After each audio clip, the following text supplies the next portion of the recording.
Hey everyone, welcome back to the channel.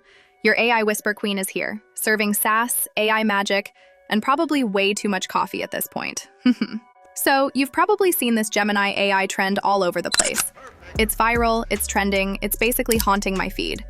I'm so scared. Everyone's creating these crazy images, but let's be honest, half the struggle isn't the app, it's the prompts. Like, Gemini isn't your ex. It can't just read your mind.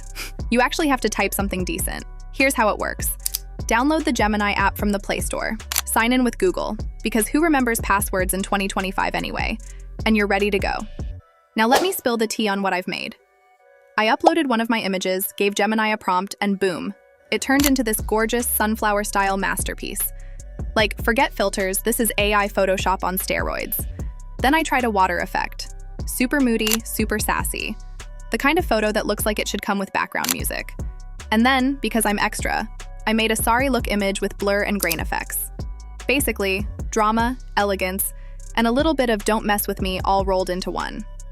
Now, I know some of you are already thinking, girl, just drop the prompts in the description. But listen, if I put all of them there, the description would be longer than my grocery list. And trust me, my grocery list is dramatic. So instead, I made a Discord group just for you. The link is in the description. Join the group and you'll find all the prompts neatly pasted there with image references. No gatekeeping, no nonsense, just straight up copy-paste magic. And yes, I'll be updating it with all the trending, viral, and sassy prompts so you can stay ahead of the curve instead of being the person who's like, wait, is this still trending? 3 weeks later. So go download the app, join the Discord, and start creating your own AI masterpieces. Just don't forget to like this video and support your queen, because honestly, this is free therapy for your feed. I promise, please. Do you have to give me a ticket? Hit that subscribe button, follow me on Instagram for more sass and sneak peeks. And remember, if your images aren't slaying, it's not Gemini's fault. It's your prompts. Love you all, stay fabulous, and bye-bye.